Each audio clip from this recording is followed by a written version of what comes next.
ਤੋਤਾ ਅਰ ਮਧੂ ਹਿਤ ਧਾਰੇ, ਗੋਖੂ ਟੋਡਾ ਮਹਿਤਾ ਚਾਰੇ, ਮਿਲ ਕਰ ਸ਼੍ਰੀ ਅਰਜਨ ਟਿਕ ਆਏ, ਪਦ ਅਰ ਬਿੰਦਨ ਸੀਸ ਲਗਾਏ। ਵਾਹਿਗੁਰੂ ਜੀ ਕਾ ਖਾਲਸਾ, ਵਾਹਿਗੁਰੂ ਜੀ ਕੀ ਫਤਿਹ। ਜੁਗ ਜੁਗ ਅਟਲ ਸਤਿਗੁਰ ਬਾਣੀ ਪੁਰਖ ਪੁਰਖੋਤਮ ਬਾਣੀ ਸਿਉ ਚਿਤ ਲਾਵੈ ਗੋ। ਗੁਰਬਾਣੀ ਸੁਨਤ ਮੇਰਾ ਮਨ ਦਰਵਿਆ, ਮਨ ਭੀਨਾ ਨਿਜ ਘਰ ਆਵੈ ਗੋ। ਐਸੇ ਦੀਨ ਦਿਆਲ ਸਤਿਗੁਰੂ ਧੰਨ ਧੰਨ ਸ੍ਰੀ ਗੁਰੂ ਗ੍ਰੰਥ ਸਾਹਿਬ ਜੀ ਮਹਾਰਾਜ ਜੀ ਦੇ ਪਵਿੱਤਰ ਚਰਨਾਂ 'ਚ ਸਜੇ ਹੋਏ ਸੰਧਿਆ ਵੇਲੇ ਦੇ ਪਿਛਲੇ ਪਹਿਰਾਂ ਦੇ ਦੀਵਾਨਾਂ 'ਚ ਜੁੜ ਬੈਠੀ ਗੁਰੂ ਕਾ ਖਾਸ ਰੂਪ ਗੁਰੂ ਖਾਲਸਾ ਸਾਧ ਸੰਗਤ ਜੀਓ, ਧੰਤਾ ਦੇ ਪਾਤਰ ਹੋ। ਨਿਤਾ ਪ੍ਰਤੀ ਗੁਰੂ ਚਰਨਾਂ 'ਚ ਜੁੜ ਕੇ ਸਤਿਗੁਰਾਂ ਦਾ ਪਾਵਨ ਇਤਿਹਾਸ, ਗੁਰੂ ਘਰ ਦੇ ਇਤਿਹਾਸ ਦੀ ਲੜੀਵਾਰ ਕਥਾ ਸ਼ਰਧਾ ਸਤਿਕਾਰ ਸਹਿਤ ਸਰਵਣ ਕਰ ਰਹੇ। ਪੰਜਵੇਂ ਪਾਤਸ਼ਾਹ ਧੰਨ ਗੁਰੂ ਅਰਜਨ ਦੇਵ ਸਾਹਿਬ ਜੀ ਮਹਾਰਾਜ ਗੁਰਸਿੱਖਾਂ ਨੂੰ ਉਪਦੇਸ਼ ਦੇ ਰਹੇ ਨੇ।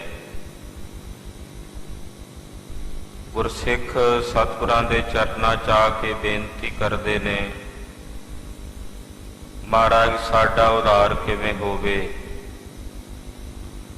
ਉਹਨਾਂ ਦੇ ਉਧਾਰ ਨਿਮਿਤ ਸਤਿਗੁਰੂ ਜੀ ਆਪਣੇ ਮੁਖਾਰ ਬਿੰਦ 'ਚੋਂ ਬਚਨ ਉਚਾਰਦੇ ਹਨ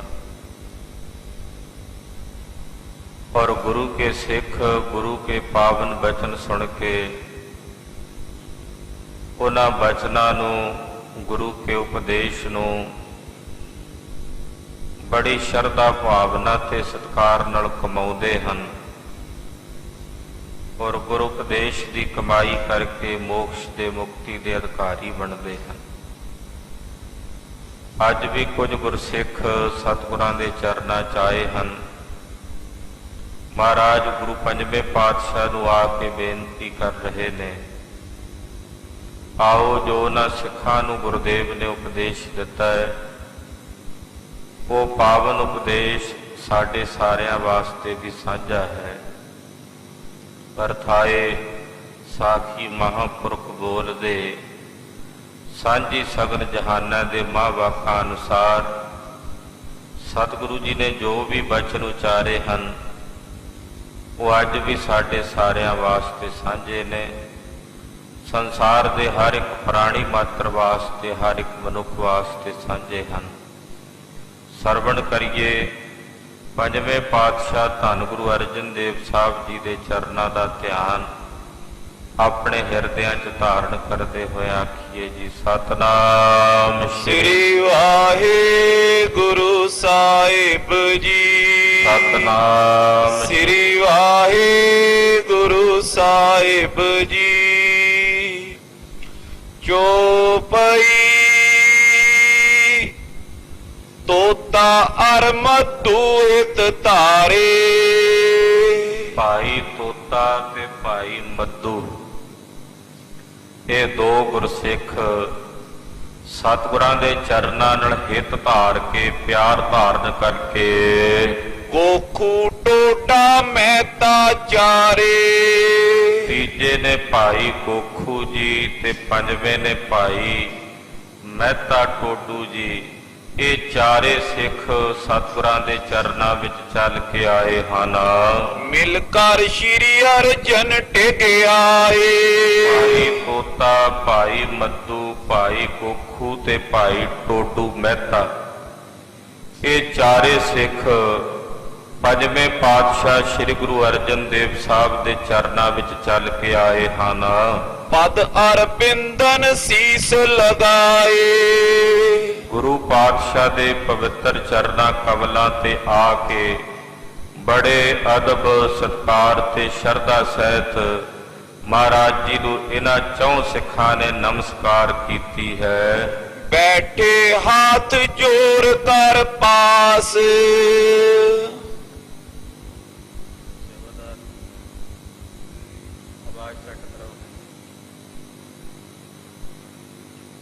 ਇਹ ਚਾਰੇ ਸਿੱਖ ਸਤਿਗੁਰਾਂ ਦੇ ਚਰਨਾਂ ਵਿੱਚ ਹੱਥ ਜੋੜ ਕੇ ਮਹਾਰਾਜ ਜੀ ਦੇ ਚਰਨਾਂ 'ਚ ਅਰਦਾਸ ਕਰਕੇ ਬੈਠੇ ਹਨ। ਪਿਖ ਅਵਸਰ ਕੀਨਸ ਅਰਦਾਸ, ਔਰ ਮਹਾਰਾਜ ਜੀ ਦੇ ਚਰਨਾਂ ਵਿੱਚ ਬੈਠ ਕੇ ਅਵਸਰ ਵੇਖ ਕੇ ਇਹਨਾਂ ਚੋਹਾਂ ਨੇ ਮਹਾਰਾਜ ਜੀ ਨੂੰ ਅਰਦਾਸ ਕੀਤੀ, ਬੇਨਤੀ ਕੀਤੀ ਹੈ। ਗੁਰੂ ਗਰੀਬ ਨਿਵਾਜ ਹਮਾਰਾ, हे ਗਰੀਬ ਨਵਾਜ ਅੰਤਰਯਾਮੀ ਸਤਿਗੁਰੂ ਸੱਚੇ ਪਾਤਸ਼ਾਹ ਜੀ ਮਹਾਰਾਜ, ਜਨਮ ਮਰਨ ਤੇ ਕਰੋ ਉਧਾਰਾ, ਸਾਡਾ ਜਨਮ ਤੇ ਮਰਨ ਤੋਂ ਉਧਾਰ ਕਰ ਦਿਓ। ਮਹਾਰਾਜ ਕਿਰਪਾ ਕਰੋ ਕਿ ਸਾਡਾ ਜੰਮਣਾ ਮਰਨਾ ਕੱਟ ਦਿਓ, ਕਿਉਂਕਿ ਜਨਮ ਤੇ ਮਰਨ ਦਾ ਦੁੱਖ ਦੁਨੀਆ ਦੇ ਸਾਰੇ ਦੁੱਖਾਂ ਚੋਂ ਸਭ ਤੋਂ ਵੱਡਾ ਦੁੱਖ ਹੈ। ਇਸ ਦੁੱਖ ਤੋਂ ਵੱਡਾ ਕੋਈ ਦੁੱਖ ਨਹੀਂ। ਕਬੀਰ ਜੀ ਵਰਗੇ ਮਹਾਂਪੁਰਸ਼ਾਂ ਨੇ ਵੀ ਤਾਹਾ ਮਾਰ ਕੇ ਪ੍ਰਮਾਤਮਾ ਦੇ ਚਰਨਾਂ 'ਚ ਬੇਨਤੀ ਕੀਤੀ ਹੈ, ਇੱਕ ਦੁੱਖ ਰਾਮ ਰਾਏ ਕਾਟੋ ਮੇਰਾ, ਅਗਨ ਦਹੈ ਅਰ ਗਰਭ ਬਸੇਰਾ। ਇਹ ਬੜਾ ਵੱਡਾ ਦੁੱਖ ਹੈ। ਜਨਮ ਤੋਂ ਲੈ ਕੇ ਮਰਨ ਪਰਯੰਤ ਤੱਕ ਜੀਵ ਨੂੰ ਅਨੇਕ ਪ੍ਰਕਾਰ ਦੇ ਦੁੱਖ ਭੋਗਣੇ ਪੈਂਦੇ ਨੇ। ਮਹਾਰਾਜ ਕਿਰਪਾ ਕਰੋ ਸਾਡਾ ਜਨਮ ਮਰਨ ਦਾ ਦੁੱਖ ਕੱਟ ਦਿਓ। ਪ੍ਰਭ ਜਨਮ ਮਰਨ ਨਿਵਾਰ, ਹਾਰ ਭਰਿਓ ਦੁਆਰ। ਮਹਾਰਾਜ ਮੈਂ ਤੁਹਾਡੇ ਦੁਆਰ ਤੇ ਤੁਹਾਡੇ ਚਰਨਾਂ 'ਚ ਹਾਰ ਕੇ ਢਹਿ ਪਿਆ, ਕਿਰਪਾ ਕਰਕੇ ਦਇਆ ਕਰਕੇ ਸਾਡਾ ਜਨਮ ਤੇ ਮਰਨ ਨਿਵਾਰ ਦਿਓ। ਰਾਵਰ ਕੀ ਸ਼ੋਭਾ ਸੁਨ ਆਏ, ਮਹਾਰਾਜ ਜੀ ਤੁਹਾਡੀ ਸੋਭਾ ਸੁਣ ਕੇ, ਤੁਹਾਡੀ ਵਡਿਆਈ ਸੁਣ ਕੇ ਪਾਤਸ਼ਾਹ ਅਸੀਂ ਤੁਹਾਡੇ ਚਰਨਾਂ ਵਿੱਚ ਆਏ ਹਾਂ। ਉਚਿਤ ਉਦਾਹਰਨ ਕੇ ਲਖ ਪਾਏ, ਮਹਾਰਾਜ ਕਿਰਪਾ ਕਰੋ ਸਾਡਾ ਉਧਾਰ ਕਰੋ। ਪੰਜਵੇਂ ਪਾਤਸ਼ਾਹ ਨੇ ਵੇਖਿਆ ਕਿ ਸਿੱਖ ਉਦਾਹਰਣ ਦੇ ਯੋਗ ਹਨ, ਇਹਨਾਂ ਦਾ ਪਾਰ ਉਤਾਰਾ ਕਰਨਾ ਚਾਹੀਦਾ ਹੈ। ਇਹ ਗੁਰਦੇਵ ਨੇ ਪੰਜਵੇਂ ਪਾਤਸ਼ਾਹ ਨੇ ਵੇਖਿਆ ਹੈ। ਸੁਨ ਬੋਲੇ ਸ਼੍ਰੀ ਅਰਜਨ ਗਿਆਨੀ, ਇਹ ਜਾਣ ਕੇ ਪਰਮ ਗਿਆਨੀ ਸਤਿਗੁਰੂ ਧੰਨ ਸ੍ਰੀ ਗੁਰੂ ਅਰਜਨ ਦੇਵ ਸਾਹਿਬ ਜੀ ਮਹਾਰਾਜ ਜੀ ਬੋਲੇ ਹਨ, ਕਹਿਣ ਲੱਗੇ ਹਨ, ਪਠੋ ਸੁਨੋ ਤੁਮ ਮਿਲ ਗੁਰਬਾਨੀ। ਪਾਤਸ਼ਾਹ ਨੇ ਬਚਨ ਕੀਤਾ, ਭਾਈ ਸਿੱਖੋ ਜਦੋਂ ਵੀ ਰਲ ਕੇ ਬੈਠਦੇ ਹੋ ਉਦੋਂ ਰਲ ਕੇ ਗੁਰਬਾਣੀ ਪੜ੍ਹਿਆ ਕਰੋ, ਪਿਆਰ ਸਹਿਤ ਗੁਰਬਾਣੀ ਪੜ੍ਹਿਆ ਕਰੋ ਔਰ ਗੁਰਬਾਣੀ ਨੂੰ ਸੁਣਿਆ ਕਰੋ। ਆਪਸ ਮੈਂ ਪੁਨ ਕਰੋ ਵਿਚਾਰਾ, ਫਿਰ ਜਿੱਥੇ ਰਲ ਕੇ ਬਹਿ ਕੇ ਗੁਰਬਾਣੀ ਨੂੰ ਪੜ੍ਹਨਾ ਹੈ ਸੁਣਨਾ ਹੈ, ਉਥੇ ਨਾਲ ਨਾਲ ਗੁਰਬਾਣੀ ਦੀ ਵਿਚਾਰ ਕਰਨੀ, ਵਿਚਾਰ ਕਰਕੇ ਵੇਖਣਾ ਗੁਰਬਾਣੀ ਕੀ ਕਹਿ ਰਹੀ ਹੈ, ਗੁਰਬਾਣੀ ਦਾ ਕੀ ਸਿਧਾਂਤ ਹੈ, ਕੀ ਆਸ਼ਾ ਹੈ, ਉਹ ਚੰਗੀ ਤਰ੍ਹਾਂ ਸਮਝਣਾ ਤੇ ਜਾਣਨਾ ਹੈ। ਕਿਆ ਆਸ਼ੈ ਗੁਰਦੇਵ ਉਚਾਰਾ, ਗੁਰਦੇਵ ਨੇ ਆਪਣੀ ਬਾਣੀ ਦੁਆਰਾ ਕੀ ਆਸ਼ਾ ਉਚਾਰਨ ਕੀਤਾ ਹੈ, ਕੀ ਸਿਧਾਂਤ ਸਾਨੂੰ ਬਖਸ਼ਿਆ, ਇਹ ਜਾਣਨਾ ਹੈ। ਤਿਆਗਨ ਕਯੋ ਸੋ ਤਿਆਗ ਕਰੀਜੈ, ਗੁਰਬਾਣੀ ਵਿੱਚ ਜਿਹੜੇ ਕਰਮਾਂ ਦੇ ਤਿਆਗ ਵਾਸਤੇ ਸਤਿਗੁਰਾਂ ਨੇ ਬਚਨ ਕੀਤਾ ਹੈ ਉਹਨੂੰ ਤਿਆਗਣ ਦਾ ਯਤਨ ਕਰਨਾ।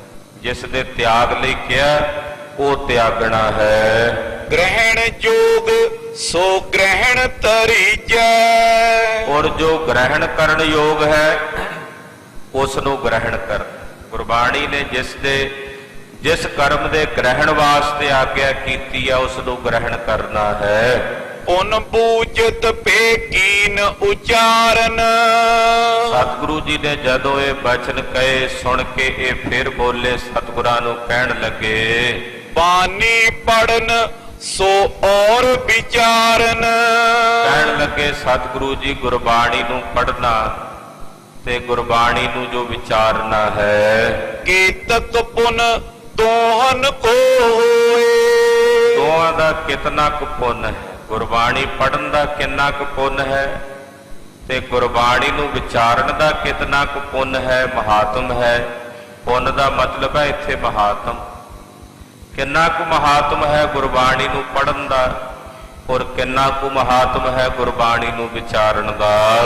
ਅਦਕ ਦੇਤ ਫਲ ਤਈਐ ਸੋਏ। ਕਿਰਪਾ ਕਰਕੇ ਦੱਸੋ ਕਿ ਗੁਰਬਾਣੀ ਨੂੰ ਪੜ੍ਹਨ ਦਾ ਜ਼ਿਆਦਾ ਫਲ ਹੈ ਜਾਂ ਫਿਰ ਗੁਰਬਾਣੀ ਨੂੰ ਵਿਚਾਰਨ ਦਾ ਜ਼ਿਆਦਾ ਫਲ ਹੈ। ਸੁਨੇ ਮਹਾਤਮ ਰਾਵਰ ਮੁਖ ਤੇ। ਮਹਾਰਾਜ ਜੀ ਅਸੀਂ ਤੁਹਾਡੇ ਮੁਖਾਰ ਬਿੰਦ ਚੋਂ ਇਹ ਮਹਾਤਮ ਸੁਣਨਾ ਚਾਹੁੰਦੇ ਹਾਂ, ਜਾਣਨਾ ਚਾਹੁੰਦੇ ਹਾਂ। ਸੋ ਹਮ ਕਰੇ ਮਿਲੇ ਜਿਸ ਸੁਖ ਤੇ। ਔਰ ਅਸੀਂ ਉਹੀ ਕਰਮ ਕਰਾਂਗੇ ਜੋ ਤੁਸੀਂ ਆਪਣੇ ਮੁਖਾਰ ਬਿੰਦ ਚੋਂ ਹੁਕਮ ਕਰਕੇ ਸਾਨੂੰ ਸਰਵਣ ਕਰਵਾਓਗੇ। ਕਯੋ ਗੁਰੂ ਇਨਕੋ ਫਲ ਜਾਨੋ। ਮਹਾਰਾਜ ਜੀ ਬੋਲੇ, ਕਹਿਣ ਲੱਗੇ ਭਾਈ ਸਿੱਖੋ ਸੁਣੋ ਇਹਦਾ ਫਲ ਕੀ ਹੈ। ਸੁਨ ਕੀਜੈ ਸ਼ਰਦਾ ਉਰ ਠਾਨੋ। ਔਰ ਜਿਹੜਾ ਮਹਾਤਮ ਅਸੀਂ ਤੁਹਾਨੂੰ ਸੁਣਾਉਣ ਲੱਗੇ ਆ ਉਹਨੂੰ ਸੁਣ ਕੇ ਸ਼ਰਧਾ ਧਾਰਨ ਕਰਕੇ ਉਸ ਮਹਾਤਮ ਨੂੰ ਤੁਸੀਂ ਆਪਣੇ ਹਿਰਦੇ 'ਚ ਵਸਾਉਣਾ ਹੈ। ਜੋ ਗੁਰਬਾਣੀ ਪਾਠ ਕਰੰਤਾ। ਮਹਾਰਾਜ ਜੀ ਕਹਿਣ ਲੱਗੇ ਭਾਈ ਜਿਹੜੇ ਗੁਰਬਾਣੀ ਦਾ ਪਾਠ ਕਰਦੇ ਹਨ, ਜਿਹੜੇ ਕੇਵਲ ਗੁਰਬਾਣੀ ਪੜ੍ਹਦੇ ਹਨ, ਮਹਾ ਪਾਪ ਕੋ ਹੋਵਤ ਹੰਤਾ। ਗੁਰਬਾਣੀ ਦਾ ਪਾਠ ਕਰਨ ਨਾਲ ਜਿਹੜੇ ਵੱਡੇ ਤੋਂ ਵੱਡੇ ਮਹਾ ਪਾਪ ਨੇ ਉਹਨਾਂ ਪਾਪਾਂ ਦਾ ਨਾਸ ਹੋ ਜਾਂਦਾ ਹੈ। ਗੁਰਬਾਣੀ ਦੇ ਪੜ੍ਹਨ ਨਾਲ, ਗੁਰਬਾਣੀ ਦਾ ਪਾਠ ਕਰਨ ਨਾਲ ਵੱਡੇ ਤੋਂ ਵੱਡੇ ਪਾਪ ਦਗਧ ਹੋ ਜਾਂਦੇ ਹਨ। ਅੰਤੈ ਕਰਨ ਬਿਮਲ ਨਿਤ ਕਰੇ। ਔਰ ਅੰਤਸ਼ਕਰਨ ਨਿਰਮਲ ਹੋ ਜਾਂਦਾ। ਸਾਡਾ ਜਿਹੜਾ ਅੰਤःਕਰਨ ਹੈ, ਮਨ, ਬੁੱਧ, ਚਿੱਤ, ਅਹੰਕਾਰ, ਇਹਨਾਂ ਚਾਰਾਂ ਦਾ ਅੰਤਸ਼ਕਰਨ ਬਣਦਾ ਹੈ। ਮਹਾਰਾਜ ਜੀ ਕਹਿਣ ਲੱਗੇ ਜਦੋਂ ਗੁਰਬਾਣੀ ਪੜ੍ਹੋਗੇ, ਗੁਰਬਾਣੀ ਦਾ ਪਾਠ ਕਰੋਗੇ, ਪਾਪਾਂ ਦਾ ਨਾਸ਼ ਹੋਵੇਗਾ ਔਰ ਪਾਪ ਨਾਸ਼ ਹੋਣਗੇ, ਹਿਰਦਾ ਸ਼ੁੱਧ ਹੋਵੇਗਾ, ਅੰਤਸ਼ਕਰਨ ਸ਼ੁੱਧ ਹੋਵੇਗਾ। ਪ੍ਰੀਤ ਸਹਿਤ ਨਿਤ ਪ੍ਰਤ ਜੋਰ ਰੇ। ਜਿਹੜੇ ਪਿਆਰ ਸਹਿਤ, ਪ੍ਰੇਮ ਸਹਿਤ ਨਿਤਾ ਪ੍ਰਤੀ ਗੁਰਬਾਣੀ ਨੂੰ ਆਪਣੀ ਰਸਨਾ ਤੋਂ ਪੜ੍ਹਦੇ ਉਚਾਰਦੇ ਹਨ। ਕਰੇ ਕੰਠ ਪਠ ਅੰਮ੍ਰਿਤ ਵੇਲੇ। ਔਰ ਗੁਰਬਾਣੀ ਨੂੰ ਕੰਠ ਕਰਕੇ ਅੰਮ੍ਰਿਤ ਵੇਲੇ ਪੜ੍ਹਦੇ ਨੇ। ਗੁਰਬਾਣੀ ਨੂੰ ਕੰਠ ਕਰਨ ਦਾ ਬੜਾ ਵੱਡਾ ਪੁੰਨ ਹੈ ਖਾਲਸਾ ਜੀ। ਪੁਰਾਣੇ ਸਿੱਖ ਇਹ ਬਚਨ ਅਕਸਰ ਆਪਣੀ ਰਸਨਾ ਤੋਂ ਕਰਿਆ ਕਰਦੇ ਸਨ। ਗੁਰਬਾਣੀ ਕੰਠ ਪੈਸਾ ਗੰਢ। ਪੈਸਾ ਗੰਢ ਦੇ ਵਿੱਚ ਹੋਵੇ, ਜਿੱਥੇ ਮਰਜ਼ੀ ਆਪਾਂ ਉਹਨੂੰ ਖੋਲ ਕੇ ਵਰਤ ਸਕਦੇ। ਗੁਰਬਾਣੀ ਕੰਠ ਹੋਵੇ, ਜਿੱਥੇ ਮਰਜ਼ੀ ਬਹਿ ਕੇ ਪੜ੍ਹ ਸਕਦੇ। ਫਿਰ ਸਾਨੂੰ ਸਹਾਰਾ ਨਹੀਂ ਲੱਭਣਾ ਪੈਂਦਾ ਕਿ ਮੋਬਾਈਲ ਖੋਲੀਏ ਜਾਂ ਪੋਥੀ ਲਈਏ, ਗੁਟਕਾ ਸਾਹਿਬ ਕਿਤੋਂ ਮਿਲੇ ਤੇ ਤਾਂ ਜਾ ਕੇ ਪਾਠ ਕਰੀਏ।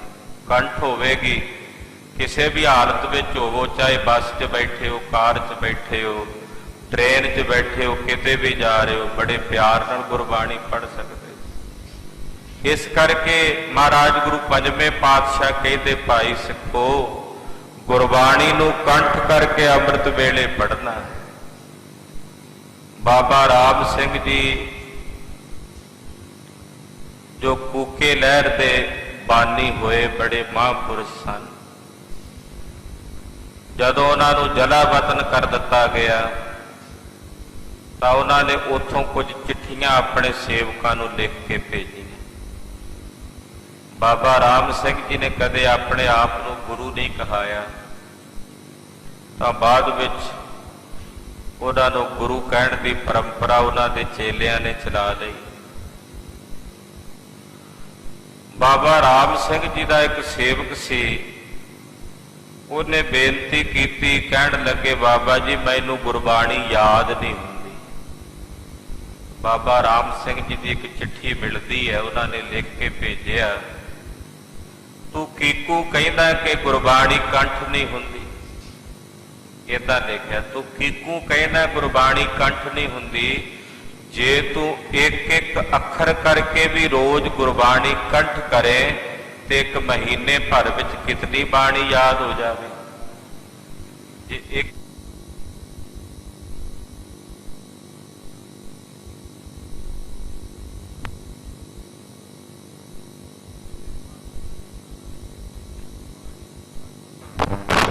ਗੁਰਬਾਣੀ ਕੰਠ ਕਰਕੇ ਅੰਮ੍ਰਿਤ ਵੇਲੇ ਗੁਰਬਾਣੀ ਦਾ ਪਾਠ ਕਰੋ। ਇੱਕ ਚਿਤ ਹੋਏ ਕਰ ਮਨ ਕੋ ਮੇਲੇ, ਇੱਕ ਚਿੱਤ ਹੋ ਕੇ ਆਪਣੇ ਮਨ ਨੂੰ ਇਕਾਗਰ ਕਰਕੇ ਆਪਣੇ ਮਨ ਨੂੰ ਗੁਰੂ ਚਰਨਾਂ ਨਾਲ ਜੋੜ ਕੇ ਗੁਰਬਾਣੀ ਨੂੰ ਪੜ੍ਹਨਾ ਹੈ। ਅਦਿਕ ਪੁੰਨ ਉਪਜੈ,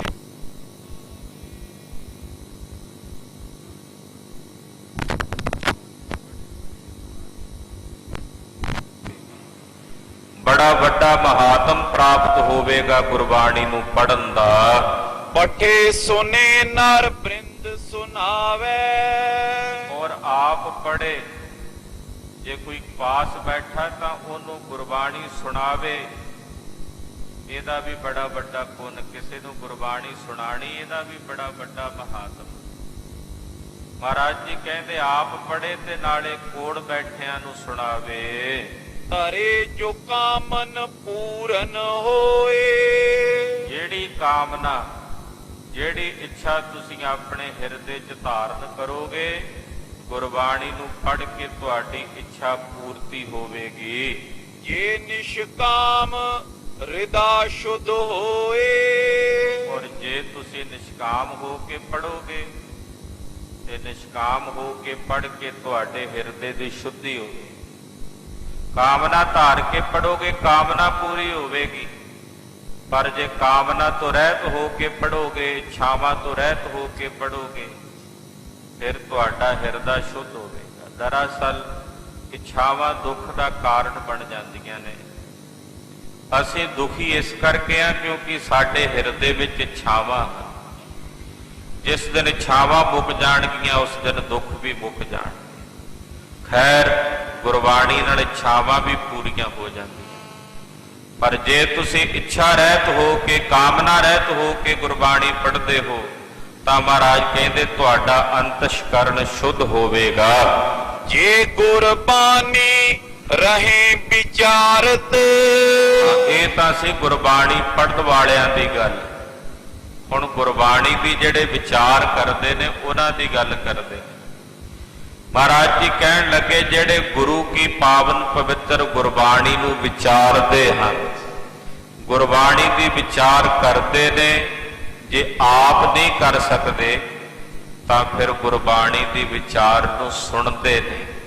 ਜਿਹੜੇ ਗੁਰਬਾਣੀ ਦੀ ਵਿਚਾਰ ਕਰਦੇ ਔਰ ਸੁਣਦੇ ਹਨ, ਬਾਛਾ ਜਸ ਆਦਿਕ ਨੇ ਧਾਰਤ, ਔਰ ਗੁਰਬਾਣੀ ਦੀ ਵਿਚਾਰ ਕਰਕੇ ਉਹਨਾਂ ਦੇ ਹਿਰਦੇ 'ਚ ਵਾਂਛਾ, ਇੱਛਾ ਨਹੀਂ ਹੁੰਦੀ ਕਿ ਸਾਡਾ ਜਸ ਹੋਵੇ।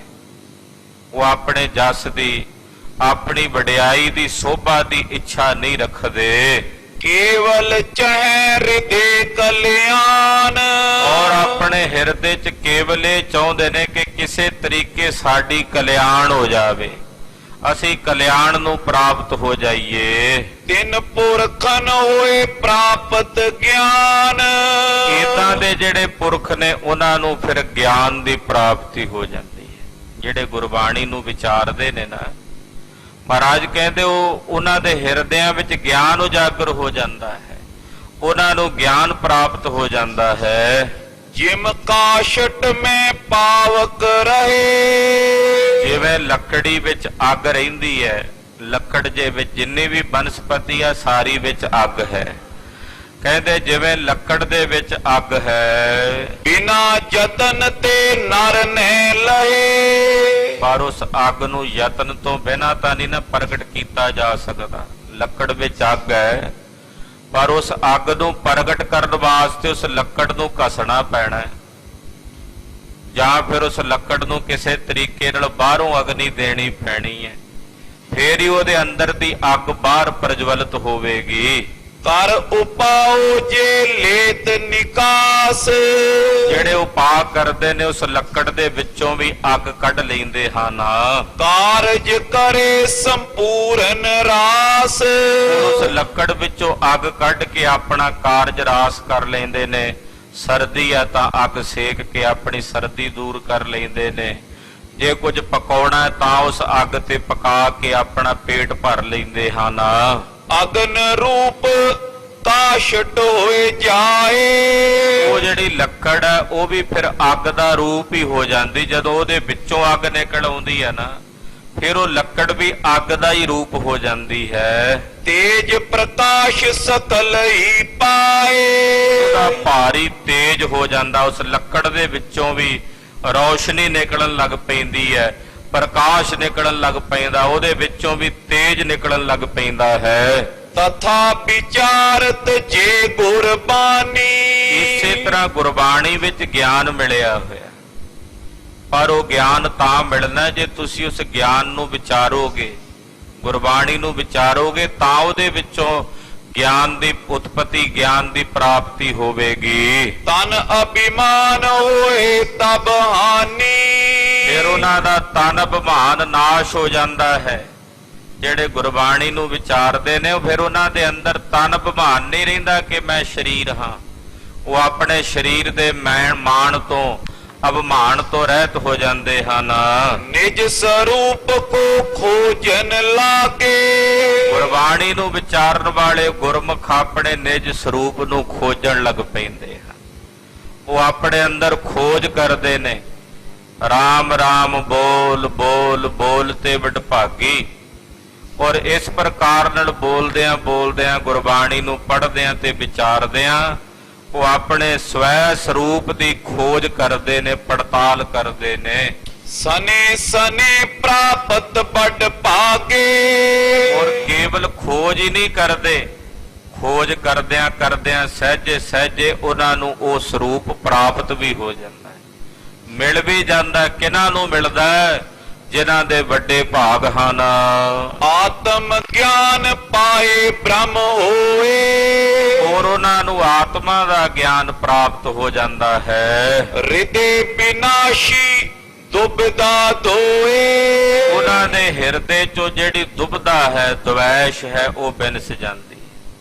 ਉਹਨਾਂ ਦੇ ਹਿਰਦੇ ਚ ਦੁਈ ਦਵੈਸ਼ ਤੇ ਦੁਬਦਾ ਦੀ ਬਿਰਤੀ ਨਹੀਂ ਰਹਿੰਦੀ। ਤਨ ਹੰਤਾ ਬਿਨਸੀ ਜਿਸ ਕਾਲ। ਜਦੋਂ ਇਹ ਸਰੀਰ ਦੀ ਹੰਗਤਾ ਬਿਨਸ ਗਈ ਉਹਨਾਂ ਦੇ ਹਿਰਦੇ ਚੋਂ, ਉਹਨਾਂ ਗੁਰਮੁਖਾਂ ਦੇ ਹਿਰਦਿਆਂ ਵਿੱਚ ਜਦੋਂ ਸਰੀਰ ਦੀ ਹੰਗਤਾ, ਤਨ ਦੀ ਹੰਗਤਾ ਨਾ ਰਹੀ, ਅਹੰਗ ਬ੍ਰਹਮ ਹੋਏ ਭਏ ਨਿਹਾਲ। ਫਿਰ ਉਹ ਅਹੰਗ ਬ੍ਰਹਮ ਦਾ ਸਰੂਪ ਹੋ ਗਏ। ਉਹ ਫਿਰ ਜਾਣ ਲੈਂਦੇ ਨੇ ਕਿ ਅਸੀਂ ਬ੍ਰਹਮ ਦਾ ਸਰੂਪ ਹੀ ਹਾਂ। ਪਾਰ ਬ੍ਰਹਮ ਪਰਮੇਸ਼ਰ ਦੇ ਰੂਪ ਵਿੱਚ ਤੇ ਸਾਡੇ 'ਚ ਕੋਈ ਭੇਦ ਨਹੀਂ। ਤੋਹੀ ਮੋਹੀ ਮੋਹੀ ਤੋਹੀ, ਅੰਤਰ ਕੈਸਾ ਕਨਕ ਕਟਕ ਜਲ, ਤਰੰਗ ਜੈਸਾ। ਫਿਰ ਉਹਨਾਂ ਵਿੱਚ ਤੇ ਪਰਮੇਸ਼ਰ ਵਿੱਚ ਕੋਈ ਭੇਦ, ਕੋਈ ਫਰਕ ਨਹੀਂ ਰਹਿ ਜਾਂਦਾ। ਉਹ ਅਹੰਗ ਬ੍ਰਹਮ ਦਾ ਸਰੂਪ ਹੀ ਹੋ ਜਾਂਦੇ ਹਨ। ਜਾਂ ਤੇ ਤੁਮ ਸਤ ਸੰਗਤ ਕਰਕੇ। ਇਸ ਕਰਕੇ ਭਾਈ ਤੁਸੀਂ ਸਤ ਸੰਗਤ ਕਰਕੇ ਗੁਰਬਾਣੀ ਪੜ ਹਿਰਦੇ ਵਿਚਾਰ ਕੇ। ਗੁਰਬਾਣੀ ਨੂੰ ਪੜੋ ਤੇ ਗੁਰਬਾਣੀ ਨੂੰ ਆਪਣੇ ਹਿਰਦੇ ਵਿੱਚ ਵਿਚਾਰੋ। ਕਰੋ ਆਪਣੀ ਸ਼ੁਭ ਕਲਿਆਣ। ਔਰ ਗੁਰਬਾਣੀ ਨੂੰ ਪੜ ਕੇ ਔਰ ਗੁਰਬਾਣੀ ਨੂੰ ਵਿਚਾਰ ਕੇ ਤੁਸੀਂ ਸ਼ੁਭ ਕਲਿਆਣ ਨੂੰ, ਮੁਕਤੀ ਨੂੰ ਪ੍ਰਾਪਤ ਹੋਵੋ। ਜਗ ਬੰਧਨ ਹੋਏ ਹੈ ਸਭ ਹਾਨ। ਇਸ ਤਰ੍ਹਾਂ ਕਰਨ ਨਾਲ ਤੁਹਾਡੇ ਜਗਤ ਦੇ ਬੰਧਨ ਕੱਟੇ ਜਾਣਗੇ। ਤੁਸੀਂ ਜਗਤ ਦੇ ਬੰਧਨਾਂ ਤੋਂ ਰਹਿਤ ਹੋ ਜਾਓਗੇ, ਮੁਕਤ ਹੋ ਜਾਓਗੇ। ਗੁਰ ਬਚ ਸੁਨ ਕਰ ਚਾਰੋ ਭਲੇ। ਚਾਰਾਂ ਨੇ ਸਤਿਗੁਰੂ ਗਰੀਬ ਨਵਾਜ ਪਾਤਸ਼ਾਹ ਦੇ ਇਹ ਪਵਿੱਤਰ ਅੰਮ੍ਰਿਤ ਬੋਲ, ਇਹ ਅੰਮ੍ਰਿਤ ਬਚਨ ਸੁਣੇ ਹਨ। ਲਗੇ ਵਿਚਾਰਨ ਸਤ ਸੰਗ ਮਿਲੇ। ਚਾਰੇ ਹੁਣ ਸਾਧ ਸੰਗਤ ਵਿੱਚ ਮਿਲ ਕੇ ਗੁਰਬਾਣੀ ਦੀ ਵਿਚਾਰ ਕਰਨ ਲੱਗੇ ਹਨ। ਝਾਂਜ ਮੁਕੰਦਾ ਅਪਰ ਕੀ ਧਾਰਾ।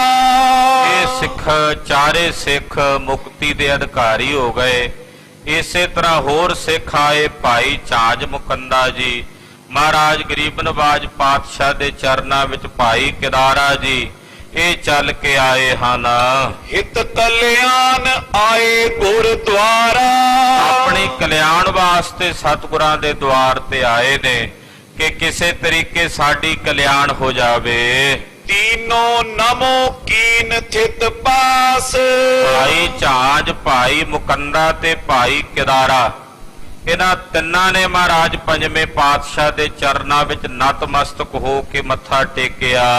ਕਰ ਜੋਰਤ ਕੀਨੀ ਅਰਦਾਸ, ਹੱਥ ਜੋੜ ਕੇ ਮਹਾਰਾਜ ਜੀ ਦੇ ਚਰਨਾਂ ਵਿੱਚ ਇਹਨਾਂ ਨੇ ਅਰਦਾਸ ਕੀਤੀ, ਬੇਨਤੀ ਕੀਤੀ ਹੈ। ਕਿਉਂ ਕਰ ਹੋਏ ਉਧਾਰ ਹਮਾਰੋ, ਮਹਾਰਾਜ ਸਾਡਾ ਉਧਾਰ ਕਿਵੇਂ ਹੋਵੇ, ਅਸੀਂ ਕਿਵੇਂ ਮੁਕਤੀ ਨੂੰ ਪ੍ਰਾਪਤ ਹੋਈਏ। ਆਪ ਮੁਕੰਦ ਉਪਾਏ ਉਚਾਰੋ, ਮਹਾਰਾਜ ਤੁਸੀਂ ਆਪ ਮੁਕਤੀ ਦਾਤੇ ਹੋ, ਕਿਰਪਾ ਕਰਕੇ ਸਾਡੇ ਵਾਸਤੇ ਕੋਈ ਐਸਾ ਉਪਾਅ ਦੱਸੋ ਜਿਹਦੇ ਨਾਲ ਅਸੀਂ ਵੀ ਮੁਕਤੀ ਨੂੰ ਪ੍ਰਾਪਤ ਹੋ ਜਾਈਏ। ਸੁਨ ਸ਼੍ਰੀ ਅਰਜਨ ਤਬੇ ਬਖਾਨਾ, ਸੁਣ ਕੇ ਮਹਾਰਾਜ ਪੰਜਵੇਂ ਪਾਤਸ਼ਾਹ ਜੀ ਬੋਲੇ, ਤੁਮ ਜਾਣਤੋ ਰਾਗ ਮਹਾਨਾ।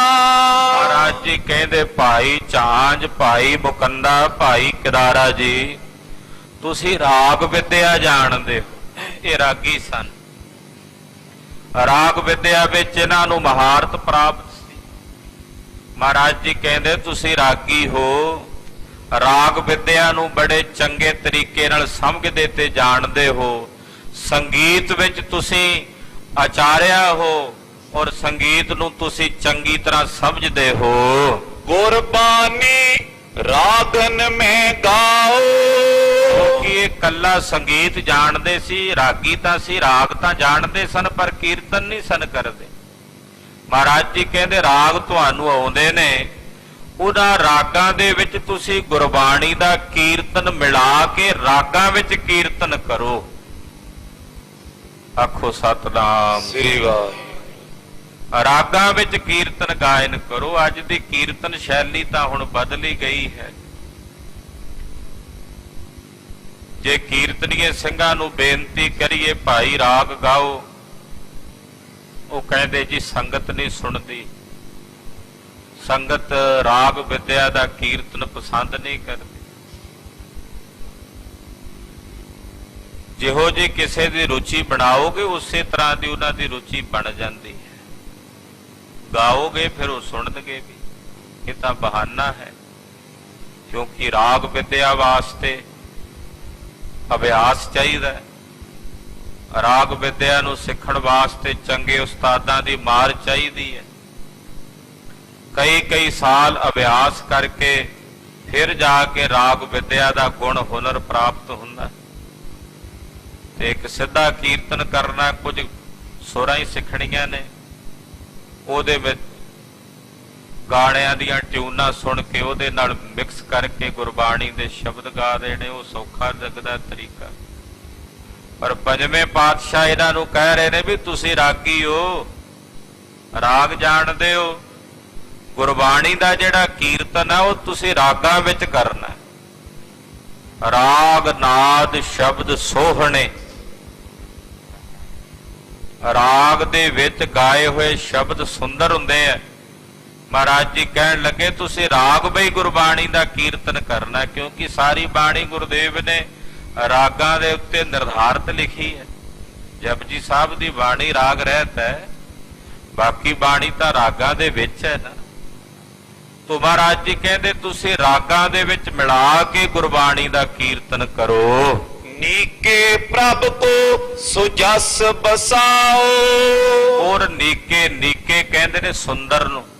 ਪਰਮਾਤਮਾ ਦਾ ਜਿਹੜਾ ਸੁੰਦਰ ਜਸ ਹੈ ਉਹ ਗੁਰਬਾਣੀ ਦੁਆਰਾ ਰਾਗਾਂ ਵਿੱਚ ਗਾ ਕੇ ਉਸ ਜਸ ਨੂੰ ਤੁਸੀਂ ਆਪਣੇ ਹਿਰਦੇ 'ਚ ਵਸਾਓ, ਉਹ ਜਸ ਤੁਹਾਡੇ ਹਿਰਦੇ 'ਚ ਵਸ ਜਾਵੇ। ਜਿਉਂ ਜਿਉਂ ਆਨੰਦ ਰਾਗ ਤੇ ਪਾਓ, ਜਿਵੇਂ ਉਸ ਰਾਗ ਦੇ ਵਿੱਚੋਂ ਤੁਹਾਨੂੰ ਆਨੰਦ ਪ੍ਰਾਪਤ ਹੋਵੇਗਾ, ਤਿਉਂ ਤਿਉਂ ਪ੍ਰੇਮ ਅਧਿਕ ਉਪਜਾਓ। ਰਾਗ ਵਿੱਚ ਜਦੋਂ ਕੀਰਤਨ ਕਰੋਗੇ, ਜਿਵੇਂ ਜਿਵੇਂ ਕੀਰਤਨ ਕਰੋਗੇ ਤਿਵੇਂ ਤਿਵੇਂ ਤੁਹਾਡੇ ਹਿਰਦੇ 'ਚ ਪ੍ਰਮਾਤਮਾ ਦਾ, ਪਰਮੇਸ਼ਰ ਦੇ ਘਰ ਦਾ ਪ੍ਰੇਮ ਉਪਜੇਗਾ, ਪ੍ਰੇਮ ਪੈਦਾ ਹੋਵੇਗਾ।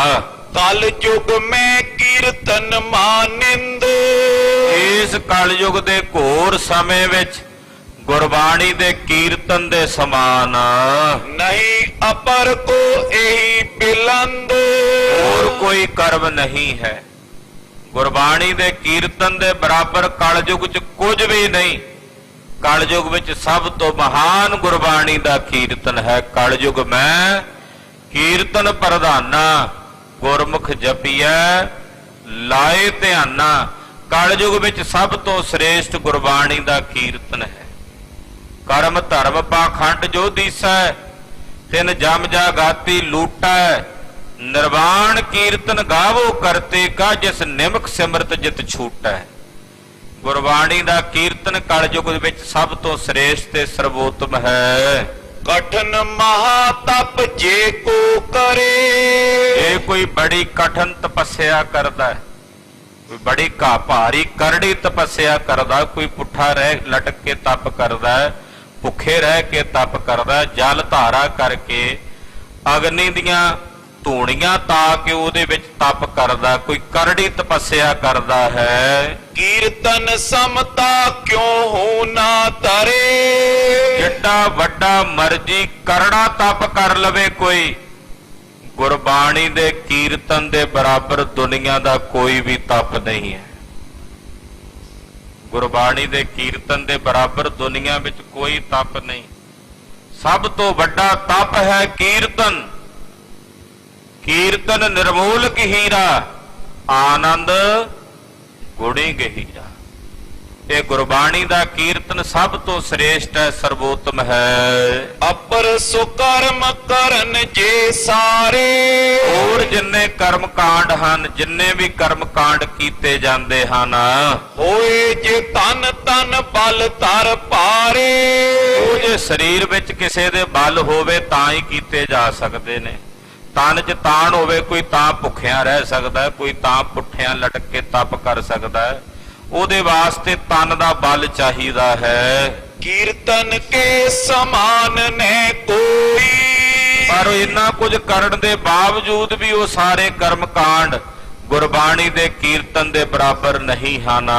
ਸਭ ਤੇ ਅਧਿਕ ਇਹੀ ਇੱਕ ਹੋਈ, ਸਭ ਤੋਂ ਅਧਿਕ ਤੇ ਸ੍ਰੇਸ਼ਟ ਗੁਰਬਾਣੀ ਦਾ ਕੀਰਤਨ ਹੈ।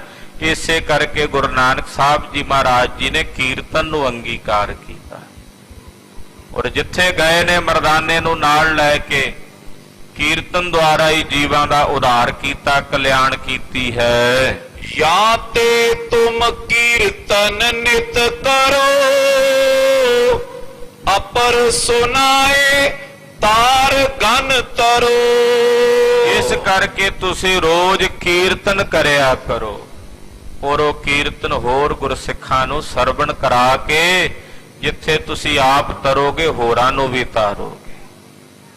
ਆਪ ਤਰੋਗੇ ਕੀਰਤਨ ਕਰਕੇ, ਉੱਥੇ ਉਸ ਕੀਰਤਨ ਦੁਆਰਾ ਹੋਰਨਾਂ ਨੂੰ ਵੀ ਤਾਰੋਗੇ, ਹੋਰਨਾਂ ਦਾ ਵੀ ਉਧਾਰ ਕਰੋਗੇ। ਸੁਨ ਤੀਨੋ ਗੁਰ ਪੂਜੇ ਫੇਰੀ, ਜਦੋਂ ਮਹਾਰਾਜ ਜੀ ਨੇ ਬਚਨ ਕਹੇ ਸੁਣ ਕੇ ਇਹਨਾਂ ਤਿੰਨਾਂ ਨੇ ਫਿਰ ਬੇਨਤੀ ਕੀਤੀ, ਸਤਿਗੁਰਾਂ ਨੂੰ ਪੁੱਛਣ ਲੱਗੇ, ਮਹਿਮਾ ਕੀਰਤਨ ਕਹੀ ਬਡੇਰੀ। ਸਤਿਗੁਰੂ ਜੀ ਆਪ ਜੀ ਨੇ ਕੀਰਤਨ ਦੀ ਬੜੀ ਭਾਰੀ ਮਹਿਮਾ ਦੱਸੀ ਹੈ। ਆਪ ਜੀ ਨੇ ਦੱਸਿਆ ਕਿ ਗੁਰਬਾਣੀ ਦਾ ਕੀਰਤਨ ਬੜਾ ਮਹਾਨ ਹੈ। ਪਾਠ ਕਰਨ ਅਰ ਕਥਾ ਕਰਨ, ਪਰ ਮਹਾਰਾਜ ਜੀ ਦੇ ਨਾਲ ਗੁਰਬਾਣੀ ਦਾ ਜਿਹੜਾ ਪਾਠ ਕਰਨਾ ਹੈ ਜਾਂ ਫਿਰ ਗੁਰਬਾਣੀ ਦੀ ਕਥਾ ਕਰਨੀ ਹੈ, ਇਹਦਾ ਕੀ ਪੁੰਨ ਹੈ? ਫਿਰ ਕੀਰਤਨ ਦੀ ਮਹਿਮਾ ਤਾਂ ਤੁਸੀਂ ਬੜੀ ਕੀਤੀ ਹੈ, ਬੜੀ ਭਾਰੀ ਮਹਿਮਾ ਦੱਸੀ ਹੈ ਕੀਰਤਨ ਦੀ, ਪਰ ਗੁਰਬਾਣੀ ਦਾ ਪਾਠ ਕਰਨਾ ਜਾਂ ਫਿਰ ਗੁਰਬਾਣੀ ਦੀ ਕਥਾ ਕਰਨੀ, ਇਹਦਾ ਵੀ ਵੱਖਰਾ ਵੱਖਰਾ ਕੀ ਮਹਾਤਮ ਹੈ, ਉਹ ਵੀ ਸਾਨੂੰ ਦੱਸ ਦਿਓ। ਫਲ ਪਰਨੋ ਇਨਕੇ ਭਿੰਨ ਭਿੰਨ, ਕੀਰਤਨ ਦਾ ਫਲ ਤੁਸੀਂ ਦੱਸ ਦਿੱਤਾ, ਗੁਰਬਾਣੀ ਦੇ ਪਾਠ ਦਾ ਕੀ ਫਲ ਹੈ, ਗੁਰਬਾਣੀ ਦੀ ਕਥਾ ਦਾ ਕੀ ਫਲ ਹੈ, ਇਹਦਾ ਵੀ ਭਿੰਨ ਭਿੰਨ ਕਰਕੇ ਵੱਖਰਾ ਵੱਖਰਾ ਕਰਕੇ ਫਲ ਸਾਨੂੰ ਦੱਸੋ। ਸ਼੍ਰੀ ਮੁਖ ਤੇ ਪੁਨ ਲਗੇ ਸੁਨਾਵਨ, ਇਹਨਾਂ ਉਹਨਾਂ ਦੀ ਬੇਨਤੀ ਸੁਣ ਕੇ ਫਿਰ ਸਤਿਗੁਰੂ ਜੀ ਬੋਲੇ, ਕਹਿਣ ਲੱਗੇ, ਬਾਣੀ ਪਾਠ ਕਰੇ ਜੇ ਪਾਵਨ। ਮਹਾਰਾਜ ਜੀ ਕਹਿੰਦੇ, ਸੁਣੋ ਭਾਈ, ਜਿਹੜੇ ਗੁਰਬਾਣੀ ਦਾ ਪਾਠ ਕਰਦੇ ਨੇ, ਮਨ ਪਾਵਨ ਕਰਕੇ ਪਵਿੱਤਰ ਕਰਕੇ ਗੁਰਬਾਣੀ ਪੜ੍ਹਦੇ ਹਨ, ਜਥਾ ਕੂਪ ਕੀ ਖੇਤੀ ਹੋਏ। ਉਦਾਹਰਣ ਦੇ ਕੇ ਸਮਝਾਉਂਦੇ, ਕਿਉਂਕਿ ਉਦਾਹਰਣ ਨਾਲ ਗੱਲ ਸਮਝ ਪੈ ਜਾਂਦੀ ਛੇਤੀ। ਮਹਾਰਾਜ ਕਹਿੰਦੇ, ਗੁਰਬਾਣੀ ਦਾ ਪਾਠ ਕਰਨਾ ਇਸ ਤਰ੍ਹਾਂ ਹੈ ਜਿਵੇਂ ਖੂਹ ਦਾ ਪਾਣੀ। ਕਿਸੇ ਦੇ ਖੇਤ 'ਚ ਖੂਹ ਲੱਗਾ ਹੈ, ਉਹ ਆਪਣੇ ਖੂਹ ਦੇ ਪਾਣੀ ਨਾਲ ਆਪਣਾ ਖੇਤ ਸਿੰਚ ਲੈਂਦਾ ਹੈ। ਸੀਚਤ ਨੀਰ ਹਰੀ ਕਰ ਸੋਏ। ਉਹ ਆਪਣੇ ਖੇਤ ਨੂੰ ਪਾਣੀ ਲਾ ਲੈਂਦਾ ਤੇ ਪਾਣੀ ਲਾ ਕੇ ਉਸ ਖੇਤ ਨੂੰ ਸਿੰਚ ਕੇ ਆਪਣੀ ਫਸਲ ਨੂੰ ਹਰਿਆ ਭਰਿਆ ਕਰ ਲੈਂਦਾ ਹੈ। ਸ਼ੀਗਰ ਪਕਾਏ ਸਦਨ ਮੈਂ ਆਨੇ। ਫਸਲ ਪੱਕ ਕੇ ਤਿਆਰ ਹੋ ਜਾਂਦੀ ਹੈ ਔਰ ਪੱਕੀ ਹੋਈ ਫਸਲ ਫਿਰ ਉਹ ਆਪਣੇ ਘਰ ਵਿੱਚ ਲੈ ਕੇ ਆਉਂਦਾ ਹੈ। ਸਭ ਬਿਦ ਕੇ ਸੁਖ ਭੋਗਨ ਠਾਨੇ। ਹੁਣ ਜਦੋਂ ਫਸਲ ਪੱਕ ਕੇ ਜ਼ਿਮੀਂਦਾਰ ਦੇ ਘਰ ਆ ਜਾਏ, ਉਹਨੂੰ ਸਾਰੇ ਸੁੱਖ ਪ੍ਰਾਪਤ ਹੋ ਜਾਂਦੇ ਹਨ। ਖੇਤ ਸਮੀਪ ਅਪਰ ਜੇ ਹੋਏ। ਹੁਣ ਉਹ ਖੂਹ ਵਾਲੇ ਨੇ ਆਪਣਾ ਖੇਤ ਤਾਂ ਸਿੰਚ ਲਿਆ, ਪਰ ਉਹਦੇ ਖੇਤ ਦੇ ਨਾਲ ਜਿਹੜਾ ਕਿਸੇ ਦੂਜੇ ਦਾ ਖੇਤ ਸੀ, ਕਿਸੇ ਦੂਜੇ ਦੀ ਜ਼ਮੀਨ ਸੀ, ਤੈ ਪੀ ਪਹੁੰਚ ਸਕੇ ਜਲ ਸੋਏ। ਉਹਨੇ ਆਪਣੇ ਖੂਹ ਦਾ ਪਾਣੀ ਉਹਨੂੰ ਵੀ ਦੇ ਦਿੱਤਾ। ਉਹ ਜਿਹੜਾ ਗੁਆਂਢੀ ਖੇਤ ਸੀ, ਉਸ ਦਾ ਵੀ ਖੇਤ ਸਿੰਚ ਦਿੱਤਾ, ਉਹਦਾ ਵੀ ਭਲਾ ਕਰ ਦਿੱਤਾ। ਦੂਰ ਖੇਤ ਕੋ ਪਹੁੰਚਤ ਨਾਏ। ਪਰ ਖੂਹ ਦਾ ਪਾਣੀ ਆਪਣੇ ਖੇਤ ਵਾਸਤੇ ਤੇ ਨਾਲ ਦੇ ਗੁਆਂਢੀ ਦੇ ਖੇਤ ਲਈ ਤਾਂ ਠੀਕ ਹੈ, ਪਰ ਜਿਹਦਾ ਖੇਤ ਬੜੀ ਦੂਰ ਹੈ, ਉੱਥੇ ਤਾਂ ਇਹ ਖੂਹ ਦਾ ਪਾਣੀ ਨਾ ਪਹੁੰਚੇ, ਫਿਰ ਉਹਦਾ ਕੀ ਬੰਦੋਬਸਤ ਕਰੀਏ, ਉਹਦਾ ਕੀ ਪ੍ਰਬੰਧ ਹੋਵੇ। ਤਿਮ ਫਲ ਸੁਨੇ ਸ਼ਰਵਨ ਕੇ ਮਾਏ। ਕਹਿੰਦੇ ਇਸੇ ਤਰ੍ਹਾਂ ਸਰਵਣ ਕਰਕੇ ਜਿਹੜੇ ਗੁਰਬਾਣੀ ਆਪ ਪੜ੍ਹਦੇ ਨੇ, ਉਹ ਆਪਣਾ ਖੇਤ ਸਿੰਚ ਲੈਂਦੇ, ਆਪਣਾ ਮਨ ਸੰਤੁਸ਼ਟ। ਜਿਹੜਾ ਕੋਈ ਕੋਲ ਬਹਿ ਗਿਆ, ਉਹਦਾ ਵੀ ਖੇਤ ਸਿੰਚਿਆ ਗਿਆ, ਉਹਨੇ ਵੀ ਸੁਣਿਆ, ਉਹਦਾ ਵੀ ਮਨ ਹਰਿਆ ਭਰਿਆ ਹੋ ਗਿਆ ਗੁਰਬਾਣੀ ਸੁਣ ਕੇ।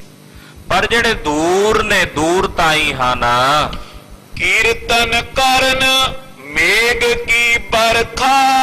ਉਹ ਜਿਹੜਾ ਦੂਰ ਖੇਤ ਹੈ, ਉੱਥੇ ਤਾਂ ਹੀ ਖੂਹ ਦਾ ਪਾਣੀ ਨਹੀਂ ਪਹੁੰਚਦਾ, ਫਿਰ ਉਹਦੇ ਲਈ ਕੀ ਪ੍ਰਬੰਧ ਹੈ? ਉਹਦੇ ਵਾਸਤੇ ਫਿਰ ਮੇਘ ਦੀ ਵਰਖਾ, ਮੌਲੇ ਧਾਰ ਮੀਂਹ ਪੈਂਦਾ ਹੈ। ਉਹ ਮੀਂਹ ਜਿਹੜਾ ਫਿਰ ਉਹ ਦੂਰ ਦੂਰ ਤੱਕ ਜਿਹੜੇ ਖੇਤ ਨੇ ਉਹਨਾਂ ਨੂੰ ਵੀ ਸਿੰਚ ਦਿੰਦਾ। ਗੁਰਬਾਣੀ ਦਾ ਜਿਹੜਾ ਕੀਰਤਨ ਹੈ ਭਾਈ, ਇਹ ਮੌਲੇ ਧਾਰ ਮੀਂਹ ਹੈ, ਮੀਂਹ, ਇਹ ਮੇਘ ਦੀ ਵਰਖਾ ਹੈ। ਬਰਖੇ ਜਲ ਹੋਏ ਜੀਵਨ ਹਰਖਾ। ਜਿਵੇਂ ਮੀਂਹ ਵਰਸਦਾ ਤੇ ਸਾਰੇ ਜੀਵ ਜੰਤੂ ਪ੍ਰਸੰਨ ਹੋ ਜਾਂਦੇ ਨੇ, ਸਾਰੀ ਧਰਤੀ ਹਰੀ ਭਰੀ ਹੋ ਜਾਂਦੀ ਹੈ। ਖੇਤੀ ਜਿਹੇ ਕਹਿ ਹਰਿਆਲ ਹੋਵੇ। ਹਰ ਪਾਸੇ ਦੀ ਖੇਤ ਦੇ ਵਿੱਚ ਖੇਤੀ ਹਰੀ ਭਰੀ ਹੋ ਜਾਂਦੀ ਹੈ। ਸਾਬਤ ਦਾਨੋ ਤਿਨ ਮੈਂ ਜੋਵੇ। ਔਰ ਫਿਰ ਉਸ ਫਸਲ ਦੇ ਵਿੱਚ ਦਾਣੇ ਸਾਬਤੇ ਹੋ ਜਾਂਦੇ ਹਨ। ਸੁਨੋ ਵਿਸਾਲ ਕਥਾ ਕੋ ਫਲ ਹੈ। ਇਹ ਸੀ ਕੀਰਤਨ ਦਾ ਮਹਾਤਮ, ਕਿ ਜਿਹੜੇ ਦੂਰ ਬੈਠੇ ਨੇ ਭਾਈ, ਉਹਨਾਂ ਵਾਸਤੇ ਕੀਰਤਨ ਹੈ। ਜਿਨ੍ਹਾਂ ਦੇ ਮਨ ਦੂਰ ਨੇ, ਉਹਨਾਂ ਵਾਸਤੇ ਕੀਰਤਨ ਮੇਘ ਦੀ ਵਰਖਾ ਹੈ। ਪਰ ਮਹਾਰਾਜ ਜੀ ਨਾਲ ਹੀ ਹੁਣ ਕਹਿੰਦੇ, ਸੁਨੋ ਮਹਾਤਮ ਕਥਾ ਮਹਾਤਮ ਕੋ ਬਰ ਹੈ। ਕਹਿੰਦੇ ਭਾਈ, ਜਿਹੜਾ ਕਥਾ ਦਾ ਮਹਾਤਮ ਹੈ, ਉਹ ਵੀ ਸੁਣੋ, ਉਹ ਵੀ ਬੜਾ ਸ੍ਰੇਸ਼ਟ ਹੈ। ਜੋ ਤੁਸੀਂ ਬੜੇ ਪਿਆਰ ਨਾਲ, ਸਤਿਕਾਰ ਨਾਲ ਰੋਜ਼ ਗੁਰੂ ਚਰਨਾਂ ਵਿੱਚ ਬੜੀ ਆਸਥਾ ਸ਼ਰਧਾ ਨਾਲ ਬਿਨਾਂ ਨਾਗਾ ਰੋਜ਼ ਹਾਜ਼ਰੀਆਂ ਭਰ ਕੇ ਸਰਵਣ ਕਰਦੇ, ਇਸ ਕਥਾ ਦਾ ਮਹਾਤਮ ਵੀ ਮਹਾਰਾਜ ਜੀ ਦੱਸਦੇ। ਕਹਿੰਦੇ ਕਥਾ ਦਾ ਮਹਾਤਮ ਵੀ ਬੜਾ ਵਰ ਹੈ, ਸ੍ਰੇਸ਼ਟ ਹੈ। ਝਰੀ ਲਾਗ ਜਿਮ ਬਰਖਤ ਜਲ ਹੈ। ਗੁਰਬਾਣੀ ਦੀ ਜਾਂ ਗੁਰ ਇਤਿਹਾਸ ਦੀ ਜਿਹੜੀ ਕਥਾ ਹੈ, ਇਹ ਝੜੀ ਦਾ ਮੀਂਹ ਹੈ। ਜਿਵੇਂ ਝੜੀ ਲਾ ਕੇ ਮੀਂਹ ਵਰਦਾ ਨਾ, ਠੁਮਕ ਠੁਮਕ ਬੂੰਦਾ ਜਿਮ ਪਰ ਹੀ, ਜ਼ੋਰ ਦਾ ਛੜਾਕੇ ਦਾ ਮੀਂਹ ਪੈ ਕੇ ਹਟ ਜਾਏ, ਬਾਅਦ ਵਿੱਚ ਨਿੱਕੀ ਨਿੱਕੀ ਕਣੀ ਦੀ ਫੂੜ ਪੈਂਦੀ ਹੈ ਨਾ, ਉਹ ਫੂੜ, ਉਹਦੀ ਖਾਸੀਅਤ ਪਤਾ ਕੀ ਹੈ? ਉਹ ਜਿਹੜੇ ਟਿੱਬੇ ਤੇ ਪੈਣੀਆਂ, ਟਿੱਬੇ 'ਚ ਵੀ ਧੱਸ ਜਾਣੀ। ਜਿਹੜਾ ਤੇਜ਼ ਮੀਂਹ ਹੁੰਦਾ ਹੈ, ਉਹ ਟਿੱਬਿਆਂ ਤੇ ਨਹੀਂ ਟਿਕਦਾ। ਉਹ ਨੀਵੇਂ ਪਾਸੇ ਜਿੱਧਰ ਨਿਵਾਣ ਹੋਣਾ ਪਾਣੀ ਉੱਥੇ ਚੱਲਿਆ ਜਾਣਾ, ਟਿੱਬੇ ਸੁੱਕੇ ਦੇ ਸੁੱਕੇ। ਉਹ ਜਿਹੜੇ ਟਿੱਬੇ ਸੁੱਕੇ ਦੇ ਸੁੱਕੇ ਰਹਿ ਜਾਂਦੇ ਆ, ਉਹਨਾਂ ਵਾਸਤੇ ਫਿਰ ਉਹ ਨਿੱਕੀ ਨਿੱਕੀ ਕਣੀ ਦੀ ਫੂੜ ਹੈ, ਉਹ ਫਿਰ ਟਿੱਬਿਆਂ ਵਿੱਚ ਵੀ ਪੈਂਦੀ ਤੇ ਵਿੱਚ ਰਸਦੀ ਜਾਂਦੀ ਆ, ਉਹਨਾਂ ਨੂੰ ਵੀ ਸਿੰਚ ਦਿੰਦੀ। ਗੁਰਬਾਣੀ ਦੀ ਜਿਹੜੀ ਕਥਾ ਹੈ ਇਹ ਝੜੀ ਦਾ ਮੀਂਹ ਹੈ, ਇਹ ਲਗਾਤਾਰ ਨਿੱਕੀ ਨਿੱਕੀ ਬੂੰਦ ਦਾ ਮੀਂਹ ਹੈ। ਇਹ ਚਿਮ ਚਿਮ ਵਰਸੈ ਅੰਮ੍ਰਿਤ ਧਾਰਾ, ਉਹ ਅੰਮ੍ਰਿਤ ਧਾਰਾ ਜਿਹੜੀ ਚਿਮ ਚਿਮ ਕਰਕੇ ਵਰਸਦੀ ਹੈ। ਥਿਮਕ ਥਿਮਕ ਬੂੰਦੇ ਜੇ ਪਰਹੀ, ਥਿਮਕ ਥਿਮਕ ਸਹਿਜੇ ਸਹਿਜੇ ਠਿਮਕ ਠਿਮਕ ਕਰਕੇ ਉਹ ਬੂੰਦਾਂ ਜਦੋਂ ਪੈਂਦੀਆਂ ਹਨ, ਸਭ ਆਪਣੇ ਮੈਂ ਧਰਨੀ ਧਰਹੀ, ਉਹ ਧਰਤੀ ਆਪਣੇ ਵਿੱਚ ਜਜ਼ਬ ਕਰ ਲੈਂਦੀ ਉਹਨਾਂ ਬੂੰਦਾਂ ਨੂੰ, ਉਹਨਾਂ ਨੂੰ ਰੁੜਨ ਨਹੀਂ ਦਿੰਦੀ। ਤੇਜ਼ ਮੀਂਹ ਹੋਵੇ ਤੇ ਪਾਣੀ ਰੁੜ ਜਾਂਦਾ, ਪਰ ਜਿਹੜੀ ਉਹ ਨਿੱਕੀ ਨਿੱਕੀ ਕਣੀ ਦਾ ਮੀਂਹ ਹੈ ਨਾ, ਉਹ ਜਿੱਥੇ ਜਿੱਥੇ ਪੈਂਦਾ ਧਰਤੀ ਵਿੱਚ ਆਪਣੇ ਜਜ਼ਬ ਕਰੀ ਜਾਂਦੀ ਹੈ, ਉਹਨੂੰ ਆਪਣੇ ਵਿੱਚ ਹੀ ਸਮੇਟੀ ਜਾਂਦੀ ਹੈ। ਬਾਦ ਨ ਜਾਤ ਪਰੇ ਜਲ ਜੋਏ, ਉਹ ਜਿਹੜਾ ਪਾਣੀ ਹੈ ਨਾ ਫਿਰ ਉਹ ਵਿਅਰਥ ਨਹੀਂ ਜਾਂਦਾ, ਉਹ ਨਾਲੀਆਂ ਟਿੱਬਿਆਂ ਦੇ ਵਿੱਚ ਨਹੀਂ ਵਹਿ ਜਾਂਦਾ, ਨਾਲਿਆਂ ਵਿੱਚ ਨਹੀਂ ਵਹਿ ਜਾਂਦਾ, ਉਹ ਜਿੱਥੇ ਪੈਂਦਾ ਉਹਦੇ ਵਿੱਚ ਹੀ ਜਜ਼ਬ ਹੋ ਕੇ ਸਮਾ ਜਾਂਦਾ ਹੈ। ਖੇਤੀ ਕੋ ਸੁਖਦਾਇਕ ਸੋਏ, ਇਹਨਾਂ ਦਾ ਜਿਹੜਾ ਮੀਂਹ ਹੈ ਉਹ ਜ਼ਮੀਨ ਵਾਸਤੇ ਤੇ ਖੇਤਾਂ ਵਾਸਤੇ ਵੀ ਬੜਾ ਵਧੀਆ ਹੁੰਦਾ। ਇਦਾਂ ਦਾ ਜਿਹੜਾ ਮੀਂਹ ਹੈ ਉਹ ਜ਼ਮੀਨ ਵਾਸਤੇ, ਫਸਲ ਵਾਸਤੇ ਬਹੁਤ ਲਾਹੇਵੰਦ ਹੁੰਦਾ ਹੈ। ਤੈਸੇ ਸਮਝਾਵਨ ਸਿੱਖ ਜਈ, ਇਸੇ ਤਰ੍ਹਾਂ ਗੁਰਬਾਣੀ ਦੀ ਕਥਾ ਜਿਹੜੀ ਹੈ ਉਹ ਝੜੀ ਦਾ ਮੀਂਹ। ਗੁਰਸਿੱਖਾਂ ਦੇ ਸਮਝਣ ਵਿੱਚ ਗੁਰਬਾਣੀ ਦੀ ਕਥਾ, ਗੁਰ ਇਤਿਹਾਸ ਦੀ ਕਥਾ ਸਾਰਿਆਂ ਨੂੰ ਸਮਝ ਪੈ ਜਾਂਦੀ। ਹੁਣ ਕੀਰਤਨ ਦੀ ਸਮਝ ਸਾਰਿਆਂ ਨੂੰ ਨਹੀਂ ਪੈਂਦੀ। ਗੁਰਬਾਣੀ ਦਾ ਕੀਰਤਨ ਸ਼ਬਦ ਗਾ ਗਏ ਰਾਗੀ ਸਿੰਘ, 8 ਪੈਰੀ 8 ਖੰਡ ਨਾਵਾ ਖੰਡ ਸਰੀਰ, ਤਿਸ ਵਿੱਚ ਨੌ ਨਿਤ ਨਾਮ ਵੇਖ ਭਾਲਾ ਗੁਣੀ ਗਹੀਰ ਹੋਣੇ, 8 ਪੈਰ 8 ਖੰਡ।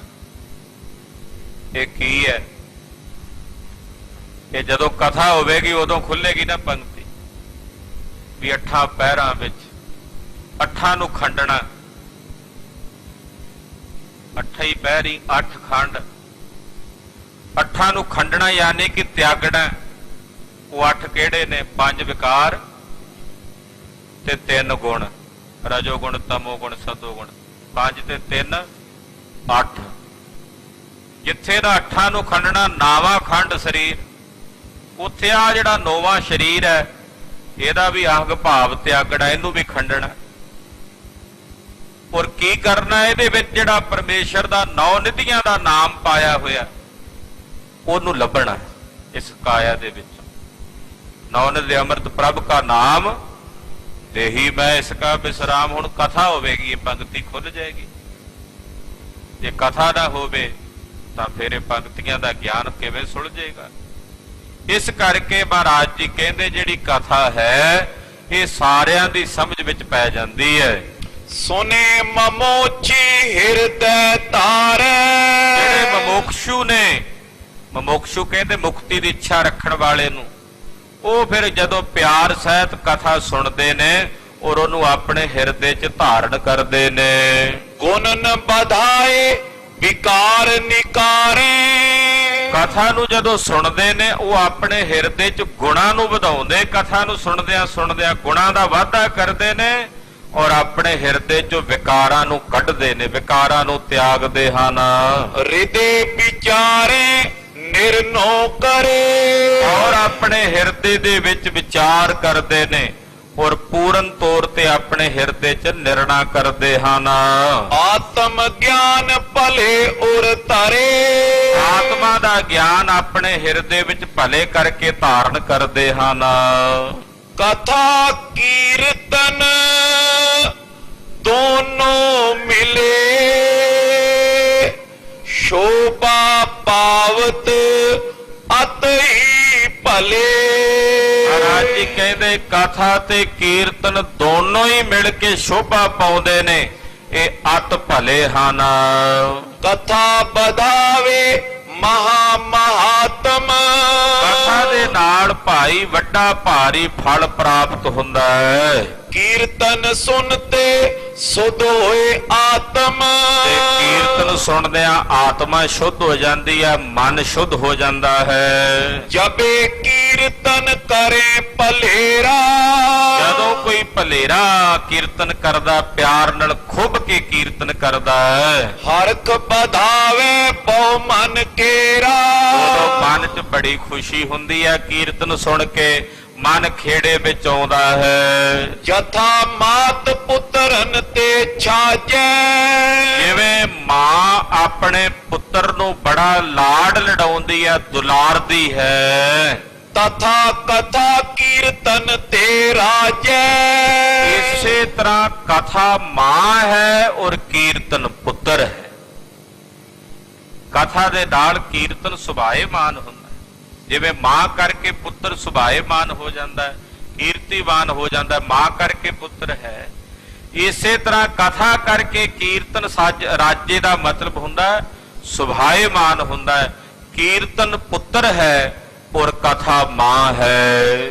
ਜਿਮ ਪੁੱਤਰਨ ਕੋ ਪਾਲੇ ਮਾਤਾ ਜਿਵੇਂ ਕੋਈ ਮਾਂ ਆਪਣੇ ਪੁੱਤਰਾਂ ਨੂੰ ਪਾਲਦੀ ਹੈ, ਬੜੇ ਪਿਆਰ ਨਾਲ ਦੁਲਾਰਦੀ ਹੈ, ਤਥਾ ਕਥਾ ਕੀਰਤਨ ਹਰ ਖਾਤਾ ਇਸੇ ਤਰ੍ਹਾਂ ਕਥਾ ਤੇ ਕੀਰਤਨ ਦਾ ਸੰਬੰਧ ਹੈ ਦੋਨਾਂ ਦਾ। ਕਥਾ ਕੀਰਤਨ ਨੂੰ ਸੰਭਾਲਦੀ ਹੈ। ਜਦ ਕੋਈ ਕਥਾ ਰਾਹੀਂ ਸ਼ਬਦ ਸੁਣਿਆ ਹੋਵੇ, ਫਿਰ ਕੀਰਤਨ ਵਿੱਚ ਗਾਇਆ ਜਾਵੇ, ਕੀਰਤਨੀਏ ਵੱਲੋਂ ਦੁੱਗਣਾ ਸਵਾਦ ਆਉਂਦਾ ਜਦੋਂ ਉਹਦੇ ਅਰਥਾਂ ਦਾ ਬੋਧ ਹੋ ਜਾਏ ਨਾਲ ਨਾਲ। ਮਹਾਰਾਜ ਜੀ ਕਹਿੰਦੇ ਕਥਾ ਮਾਂ ਹੈ ਔਰ ਕੀਰਤਨ ਪੁੱਤਰ ਹੈ, ਇਹ ਦੋਨਾਂ ਦਾ ਸੰਬੰਧ ਹੈ। ਸੁਨ ਬੋਲੇ ਸਿੱਖ ਹਮੇ ਬਤਾਵੋ ਇਹ ਬਚਨ ਜਦੋਂ ਪੰਜਵੇਂ ਪਾਤਸ਼ਾਹ ਨੇ ਕਹੇ, ਸੁਣ ਕੇ ਸਿੱਖਾਂ ਨੇ ਬੇਨਤੀ ਕੀਤੀ, ਕਹਿਣ ਲੱਗੇ ਸਤਿਗੁਰੂ ਜੀ ਸਾਨੂੰ ਦੱਸੋ, ਸੁਤ ਜਨਨੀ ਦ੍ਰਿਸ਼ਟਾਂਤ ਜਨਾਵੋ ਤੁਸੀਂ ਪੁੱਤਰ ਤੇ ਮਾਂ ਦਾ ਦ੍ਰਿਸ਼ਟਾਂਤ ਜਣਾ ਦਿੱਤਾ, ਸਾਨੂੰ ਦੱਸ ਦਿੱਤਾ ਹੈ ਕਿ ਮਾਂ ਕਥਾ ਮਾਂ ਹੈ ਔਰ ਕੀਰਤਨ ਪੁੱਤਰ ਹੈ। ਕੀਰਤਨ ਪਿਤਾ ਕਥਾ ਪਤ ਕੌਣ ਪਾਤਸ਼ਾਹ ਇਹ ਵੀ ਦੱਸ ਦਿਓ ਨਾਲ ਕਿ ਕਥਾ ਦਾ ਪਤੀ ਔਰ ਕੀਰਤਨ ਦਾ ਪਿਤਾ ਕੌਣ ਹੈ। ਆਖੋ ਸਤਿਨਾਮ ਸ੍ਰੀ ਵਾਹਿਗੁਰੂ। ਸਿੱਖ ਬੜੇ ਸਾਵਧਾਨੀ ਨਾਲ ਸੁਣਨ ਵਾਲੇ ਸੀ।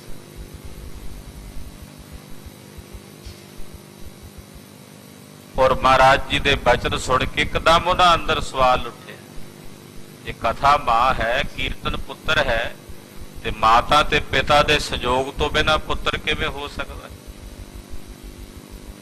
ਮਹਾਰਾਜ ਫਿਰ ਕੀਰਤਨ ਦਾ ਪਿਤਾ ਔਰ ਕਥਾ ਦਾ ਪਤੀ ਘਰ ਵਾਲਾ, ਮਹਾਰਾਜ ਫਿਰ ਉਹ ਕੌਣ ਹੈ?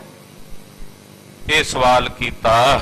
ਸੋ ਪੀ ਪਰਨੋ ਹੋਇਓ ਜੋਨ ਉਹ ਵੀ ਮਹਾਰਾਜ ਜੀ ਕਿਰਪਾ ਕਰਕੇ ਵਰਣਨ ਕਰਕੇ ਦੱਸ ਦਿਓ, ਅਸੀਂ ਸਮਝ ਲਈਏ। ਕਯੋ ਗੁਰੂ ਸੋ ਪ੍ਰੇਮ ਪਛਾਨੋ ਮਹਾਰਾਜ ਜੀ ਕਹਿੰਦੇ ਸਿੱਖੋ ਸ਼ਾਬਾਸ਼ ਹੈ ਕਿ ਤੁਸੀਂ ਇਹ ਸਵਾਲ ਕੀਤਾ ਹੈ, ਔਰ ਮੈਂ ਚਾਹੁੰਦਾ ਸੀ ਤੁਸੀਂ ਇਹ ਸਵਾਲ ਕਰੋ, ਮੈਂ ਚਾਹੁੰਦਾ ਵੀ ਸੀ।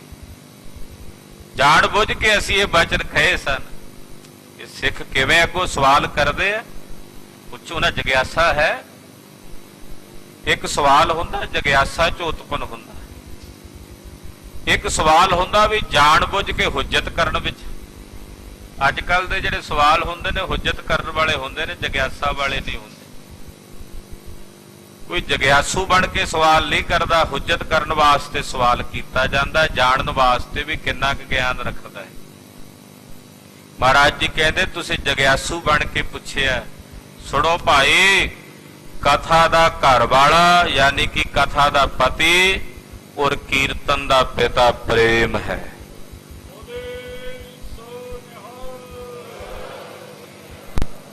ਪ੍ਰੇਮ ਹੋਵੇ ਤਾਂ ਕਥਾ ਸੋਭਦੀ ਹੈ, ਪ੍ਰੇਮ ਹੋਵੇ ਤਾਂ ਕੀਰਤਨ ਸੋਭਦਾ ਹੈ।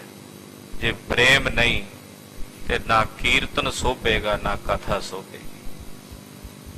ਦੋਨਾਂ ਦੀ ਸੋਭਾ ਪ੍ਰੇਮ ਕਰਕੇ ਹੈ। ਸਾਚ ਕਹੋ ਸੁਨ ਲਿਓ ਸਭ ਹੈ, ਜਿਨ ਪ੍ਰੇਮ ਕੀਓ ਤੇ ਨਹੀਂ ਪ੍ਰਭ ਪਾਇਆ। ਪ੍ਰੇਮ ਕਰਕੇ ਦੋਵੇਂ ਸੁਭਾਏਮਾਨ ਹੁੰਦੇ ਹਨ। ਕਥਾ ਕੀਰਤਨ ਪ੍ਰੇਮ ਜੇਠਾਨੋ ਕਥਾ ਤੇ ਕੀਰਤਨ ਕੀਰਤਨ ਦੇ ਨਾਲ ਜੇ ਤੁਸੀਂ ਆਪਣੇ ਹਿਰਦੇ 'ਚ ਪ੍ਰੇਮ ਠਾਨੋਗੇ, ਆਪਣੇ ਹਿਰਦੇ 'ਚ ਪ੍ਰੇਮ ਧਾਰਨ ਕਰੋਗੇ, प्रेम होए शोभत है दोए। ਫਿਰ ਉਸ ਪ੍ਰੇਮ ਨਾਲ ਦੋਵੇਂ ਹੀ ਸੋਭਣਗੇ, ਦੋਵੇਂ ਹੀ ਸੁਭਾਏਮਾਨ ਹੋਣਗੇ।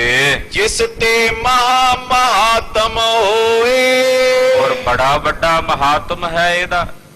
ਜਦੋਂ ਤੁਸੀਂ ਪ੍ਰੇਮ ਸਹਿਤ ਕਥਾ ਸੁਣੋਗੇ, ਪ੍ਰੇਮ ਸਹਿਤ ਕੀਰਤਨ ਸੁਣੋਗੇ, ਇਹਦਾ ਬਹੁਤ ਵੱਡਾ ਮਹਾਤਮ ਹੈ ਜਿਹੜਾ ਸ਼ਬਦਾਂ 'ਚ ਬਿਆਨ ਨਹੀਂ ਹੋ ਸਕਦਾ। सुन सतगुर को द्वै उपदेश। ਸਤਿਗੁਰਾਂ ਦੇ ਇਹ ਪਾਵਨ ਪਵਿੱਤਰ ਅੰਮ੍ਰਿਤ ਬਚਨ ਇਹਨਾਂ ਸਿੱਖਾਂ ਨੇ ਸੁਣੇ। ਭਾਈ ਝਾਂਜ, ਭਾਈ ਮੁਕੰਦਾ ਔਰ ਭਾਈ ਕਿਦਾਰਾ, ਇਹਨਾਂ ਤਿੰਨਾਂ ਨੇ ਮਹਾਰਾਜ ਜੀ ਦਾ ਇਹ ਉਪਦੇਸ਼ ਸੁਣਿਆ।